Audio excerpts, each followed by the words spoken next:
बिस्मिल्लाहिर्रहमानिर्रहीम। मैं हूं ताज मोहम्मद जान और आप देख रहे हैं बी वॉच न्यूज़। आज की ख़बरें और उन पर मेरा तबसरा। पहले ख़बरों का रन डाउन। सबसे पहला हमारा मौजू होगा 9 मई वाक़यात की CCTV फुटेज कहाँ गई, ये बरामद की जाए। इमरान खान साहब ने यह मुतालबा किया है, इस पर बात करेंगे। इसके अलावा सियासी तारीख़ का एक बड़ा पलटा, बड़ी करवट, इस पर बात करेंगे। इस्लामाबाद हाई कोर्ट के 6 फाजिल जज साहिबान ने ख़त लिख दिया। बाकी जज साहिबान जो ना, उन्होंने उस ख़त पर दस्तखत क्यों नहीं किए, इस पर कुछ थोड़ी सी बात करेंगे। फिर राना सनाउल्लाह साहब का मुतनाज़ा बयान, इमरान खान का सियासी वजूद तो 70% अवाम है, वो कौन सा वजूद मिटाना चाहते हैं, इस पर बात करेंगे। इसके अलावा मियाँ नवाज़ शरीफ जिन्होंने सऊदी अरब जाना था, वहाँ से उन्हें फ़्लाई करना था लंदन के लिए, उनके प्रोग्राम में अचानक तब्दीली। अब वो ना सऊदी अरब जाएंगे ना लंदन जाएंगे। ये अचानक तब्दीली कैसे हुई, वो क्यों नहीं जा रहे, इस पर बात करेंगे।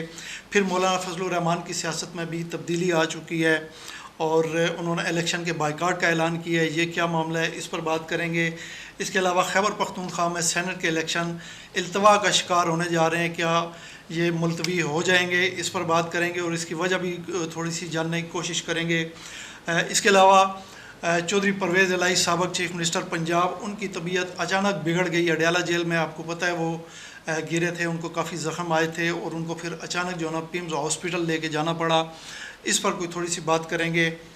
अच्छा जी, ख़बरों की तफसील में जाने से पहले जैसा कि मैं आपसे रिक्वेस्ट करता हूँ कि बी वॉच सच को प्रोमोट कर रहा है, सच के साथ खड़ा है, आप भी हमारे साथ खड़े हों। बी वॉच न्यूज़ को सब्सक्राइब करें और बेल का आइकन दबाकर इस अमर को यकीनी बनाएं, जब भी कोई नई वीडियो अपलोड हो सबसे पहले आप तक पहुँचे। ख़बरों की तफसील। पाकिस्तान तहरीक इंसाफ के बानी इमरान खान की जानिब से बयानात तो सामने आते रहते हैं, लेकिन नई बात उनमें यह है कि उन्होंने पहले मुतालबा किया था कि 8 फरवरी के जो इलेक्शन है, मैंडेट जो चोरी हुआ, उसकी जुडिशल कमीशन बनाया जाए उसकी इंक्वायरी के लिए। और अब उन्होंने उसके साथ 9 मई जो है ना उसको भी मिला दिया। उन्होंने कहा जी 9 मई के जो वाक़यात हैं उनकी भी जुडिशल इंक्वायरी होनी चाहिए, इसके लिए भी जुडिशल कमीशन बनना चाहिए। इमरान खान साहब का ये कहना था कि 9 मई के वाक़यात की CCTV फुटेजेस जो हैं वो चुरा ली गई हैं, वो किसने चुराई हैं और वो इस वक्त कहाँ पर पड़ी हैं, उनका सुराग लगाया जाए और उनको बरामद किया जाए। उनमें वाज़ेह तौर पे देखा जा सकता है कि 9 मई के वाक़यात में कौन मुलव्वस है, ये इमरान खान साहब का कहना है। फिर उन्होंने कहा जी कि जिस तरह इसराइल दहशतगर्दी करके फ़लस्तीन पर इल्ज़ाम लगा देता है, इसी तरह हमारे ऊपर जो ना इल्ज़ाम लगा दिया गया। करप्शन की जो किताबें हैं उन्होंने किताबें करार दिया। ज़ाहिर है उनका इशारा जो है ना पाकिस्तान मुस्लिम लीग नून और पाकिस्तान पीपल्स पार्टी की टॉप लीडरशिप जो है उनकी तरफ है। उन्होंने कहा जी ये करप्शन की किताबें हैं, इनको एकदम क्लियर कर दिया गया। फिर उन्होंने कहा जी कि इलेक्शन कमीशन जो ख़ुद जिसने धांधली करवाई है वो ख़ुद कैसे इंक्वायरी कर सकता है, उस पर अदम एतमाद का इज़हार एक दफ़ा फिर उन्होंने किया है। फिर उन्होंने ये भी कहा इमरान खान साहब ने कि मुझे अगर जेल में रखना है आपने तो मैं उसके लिए तैयार हूँ, मुझे जेल में रखें। लेकिन दूसरे लोग जो हैं पाकिस्तान तहरीक इंसाफ के साथ वाबस्तगी की वजह से उनको अपने जेलों में डाला हुआ है, उनको आज़ाद कर दें, उनको जो है ना जेलों में ना रखें। फिर उन्होंने अमेरिका के हवाले से भी बात की है कि जो अमेरिका में समात हुई है, डोनाल्ड लू की टेस्टिफाई हुआ है, उसमें डोनाल्ड लू अगर रजीम चेंज को तस्लीम कर लेता तो इसका दबाव पूरी जो बाइडन हुकूमत पर आता और पूरी हुकूमत जो है जो बाइडन की वो हिल जाती। उन्होंने फिर यह भी कहा कि डोनाल्ड लू को जो है ना दोबारा इस पर इंक्वायरी होनी चाहिए। फिर जैसा कि अमेरिका से जो ना बात एक सामने आई थी कि उन्होंने अपने सफ़ीर से कहा कि वो इमरान खान से जाकर मिलें जेल में। अभी तक तो वो जेल में नहीं गए अमेरिकी सफ़ीर, लेकिन इमरान खान ने इस हवाले से कहा है कि जब अमेरिकी सफ़ीर मुझसे मिलने के लिए जेल में आएंगे तो उनसे एक तो मैं ये बात करूँगा कि अमेरिकी सफारत खाना जो है उसका किरदार क्या है, और फिर डोनाल्ड लू का बयान जो है उसकी मैं उनके सामने भी अपना ये मुतालबा रखूँगा कि गैर जानिबदाराना और शफाफ जो है ना उसको मौका दिया जाए, उससे एक दफ़ा फिर जो है ना इंक्वायरी की जाए। फिर इमरान खान ने राना सनाउल्लाह साहब का जो बयान है उस पर तबसरा करते हुए छोटी सी बात की है। उन्होंने कहा जी कि माफियाज जो हैं वो ऐसा ही करते हैं, हम 8 फरवरी वाले हैं, सियासी तौर पर मुकाबला करते हैं और ये हमारे मुखालफिन जो है ना ये हमारे वजूद को ही मिटाना चाहते हैं। अच्छा जी, दूसरा मौजू जो था हमारा तारीख़ की बड़ी करवट, सियासी तारीख़ की बड़ी करवट, एक बड़ा बमशेल, ये आपने ख़बरें सुन ली होंगी और अखबारों में पढ़ भी लिया होगा कि इस्लामाबाद हाई कोर्ट के 6 फाजिल जज साहिबान जो हैं उन्होंने सुप्रीम कोर्ट को, सुप्रीम जुडिशल कौंसिल को एक ख़त भेजा है जिसमें उन्होंने बहुत सारे इंकशाफात किए हैं, तहफ़्फ़ुज़ात का इज़हार किया है कि हम पर मुख्तलिफ़ अतराफ़ से जो ना दबाव आता है इसकी इंसाफ की डिस्पेंसेशन के लिए। तो ये क्या मामला है, ये तो खैर जो ना उसमें पूरे ख़त में डिटेल लिखी हुई है और इस पर काफ़ी तबसरे हो रहे हैं। लेकिन हम बात ये करेंगे कि इस्लामाबाद हाई कोर्ट की पूरी स्ट्रेंथ जो है वो 10 फजल जज साहिबान पर मुश्तमिल है। यानी इस्लामाबाद हाई कोर्ट में टोटल 10 जज साहिबान होते हैं, उसमें से 6 जज साहिबान ने ये ख़त लिखा है जिसका मैंने ज़िक्र किया है। बाकी 4 जो फाजल जज साहिबान हैं उन्होंने इस ख़त पर दस्तखत क्यों नहीं किए या उन्होंने ये ख़त क्यों नहीं लिखा, इसकी क्या वजह है? इसके पीछे असल में वजह ये है कि 2 सीटें तो इस्लामाबाद हाई कोर्ट में जज साहिबान की वो खाली हैं, इस वक्त वो वहाँ पर जो ना जज मौजूद नहीं है, और बाकी 2 जज जिनमें एक चीफ़ जस्टिस आमिर फ़ारूक हैं, एक दूसरे जज साहिब हैं, उसमें ये कहा जा रहा है कि जिन पर दबाव होता है, जिनसे रब्ता किया जाता है, जिनको हिदायत दी जाती हैं, शिकायत वही करते हैं। इन पर गलबन कोई इस तरह का मामला नहीं था, किसी ने रब्ता नहीं किया चीफ़ जस्टिस आमिर फ़ारूक से। ये तजिया निगारों का कहना है जो इस बात के जवाब में ये बात कह रहे हैं कि इन 2 जज साहिबान, फाजिल जज साहिबान जो हैं, उन्होंने दस्तखत क्यों नहीं किए। तो ये जिस पर दबाव होता है या जो मुतासर होता है वही जो है ना शिकायत करता है। तो इन 2 जज साहिबान को शायद कोई शिकायत नहीं थी, इनके ऊपर कोई दबाव नहीं था, इसलिए शायद इन्होंने ऐसा किया। ये जो है ना हमारे तजिया निगार जो है मुख्तलिफ उनका कहना है।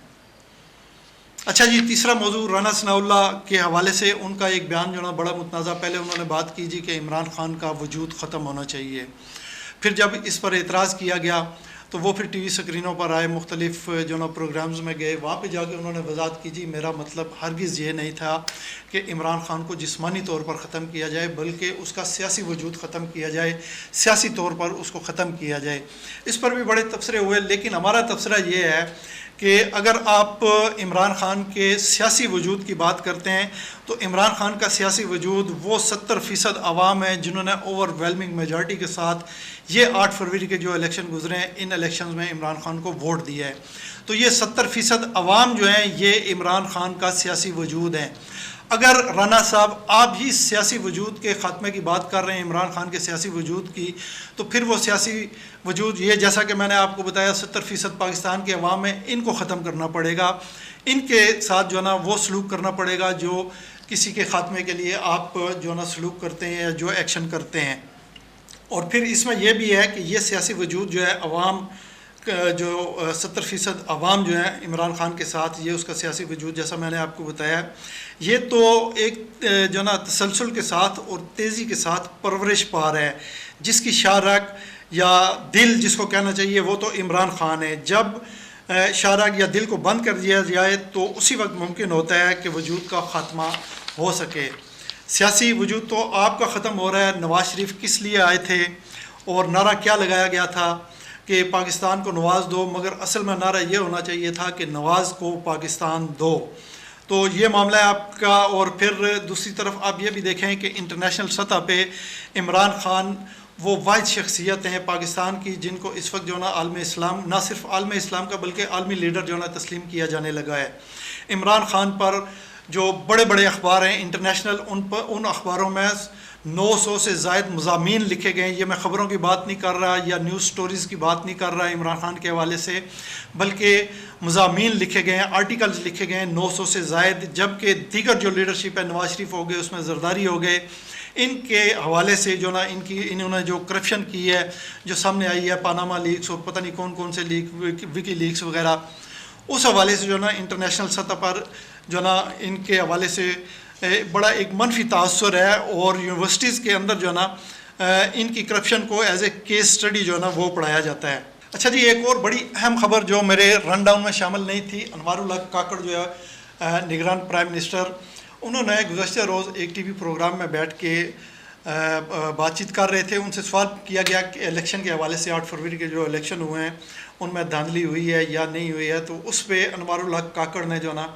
कतन ये नहीं कहा जी कि धांधली नहीं हुई, बड़े साफ़ और शफाफ इलेक्शन थे, बल्कि उनका जो ना कहना ये था कि इन इलेक्शन में दीगर जो इलेक्शन इससे पहले माजी में जो इलेक्शन होते रहे हैं, जिस तरह उनमें गड़बड़ होती रही है, इसी तरह इस दफ़ा भी 8 फरवरी 2024 के जो इलेक्शन थे उनमें भी गड़बड़ हुई है। और कुछ सर्कल ये उन्होंने अपने ऊपर बात नहीं ली, बल्कि उन्होंने कहा जी कुछ लोग ये कह रहे हैं कि माजी के मुकाबले में इस दफ़ा ज़्यादा गड़बड़ हुई है। इसका मतलब ये है कि ये जो राख अनवारुल्लाह काकड़ के दिल दिमाग में दबी हुई है उसमें भी एक चिंगारी मौजूद है। ये इलेक्शन में जो धांधली हुई है इस हवाले से, और इस पर इससे ज़्यादा और क्या तबसरा किया जाए कि कुछ भी ना कहा और कुछ कह भी गए, बल्कि बहुत कुछ कह गए। तो ये मामला था अनवारुल्लाह काकड़ का। अच्छा, इसके अलावा जी हमने अपने रन डाउन में ये भी जिक्र किया था, नवाज़ शरीफ साहब जो ना उनका प्रोग्राम था, काफ़ी दिनों से ये ख़बरें आ रही थी कि वो सऊदी अरब जाएंगे, उम्रा करेंगे और आखिरी अशरा रमज़ान का वहाँ पर गुजारेंगे। ग़ालिबन ईद भी उन्होंने सऊदी अरब में गुजारनी थी, उसके बाद फिर उन्होंने लंदन चले जाना था। हमने जो ना अपने एक व्लॉग में बताया था कि वो लंदन जाएंगे वापस कभी ना आने के लिए, और अमर वाक़या भी यही है कि उन्होंने वापस नहीं आना था। लेकिन अचानक उनके इस प्रोग्राम में तब्दीली आ गई है। अब वो ना सऊदी अरब जाएंगे और ना ही लंदन जाएंगे। उन्होंने उम्रा भी कुर्बान कर दिया, सऊदी अरब में जो जाके इबादत करते हैं वो भी कुर्बान कर दी, और लंदन में जाने का जो उनका प्रोग्राम था वो भी उन्होंने तब्दील कर दिया। इसकी वजह क्या बनी? वजह यह है कि मरियम नवाज़, शहबाज शरीफ और मुस्लिम लीग नून की दीगर जो लीडरशिप है वो जो ना उन्होंने नवाज़ शरीफ को जाके कायल किया जी कि हमारी जितनी भी सियासत है पाकिस्तान मुस्लिम लीग नून की वो आपके गिर्द घूमती है। हमारी पार्टी का नाम ही पाकिस्तान मुस्लिम लीग नवाज़ है, आपके नाम के साथ जुड़ा हुआ है। अगर आप इस तरह हमको छोड़कर चले जाएंगे तो जो बची खुची हमारी जो अवामी मकबूलियत है वो भी जाती रहेगी, और पाकिस्तान मुस्लिम लीग नून जो है वो सियासी सफ़ा जो है उस पर जो उसका नाम है वो भी मिट जाएगा। खुदारा आप ऐसा ना करें। इसलिए मियाँ नवाज़ शरीफ साहब ने अपना ये प्रोग्राम अचानक तब्दील किया, और उसकी ख़बरें आपने देख ली होंगी, पढ़ ली होंगी, सुन ली होंगी। अच्छा जी, इसके अलावा हमारा एक और मौजू था, मौलाना फजलुर रहमान जो है उनकी सियासत में अचानक तब्दीली, और ये बड़ी मुस्बत तब्दीली है। वो हमेशा हर हुकूमत का हिस्सा होते हैं। हम अपने कई प्रोग्राम में आपको बता चुके हैं कि जो भी हुकूमत हो वो उसका हिस्सा बनते हैं, लेकिन इस दफ़ा उन्होंने हुकूमत का हिस्सा बनने से इनकार किया, और इस दफ़ा उन्होंने 8 फरवरी के इलेक्शन जो है उनकी तहकीकात का मुतालबा करते हुए साथ ही ये भी कहा जी कि हम जो है ना बहुत जल्द एहतजाजी प्रोग्राम जो है वो तरतीब दे रहे हैं। ग़ालिबन उन्होंने कोई एक डेट भी अनाउंस की है। उन्होंने कहा जी कि हम सड़कों पर एहतजाज करेंगे, और 8 फरवरी को इलेक्शन में होने वाली धांधली के ख़िलाफ़ जो है ना रैलियाँ भी निकाली जाएंगी। दूसरी तरफ JUI उन्हीं की जमात के एक बड़े सीनियर रहनुमा हैं तला महमूद, उन्होंने अपनी 22 साल रफ़ाकत, वो 22 साल से जमीयत उलमा इस्लाम के साथ वाबस्ता थे, अचानक उन्होंने जमीयत उलमा इस्लाम से अपने रास्ते जुदा कर लिए। जुदा करके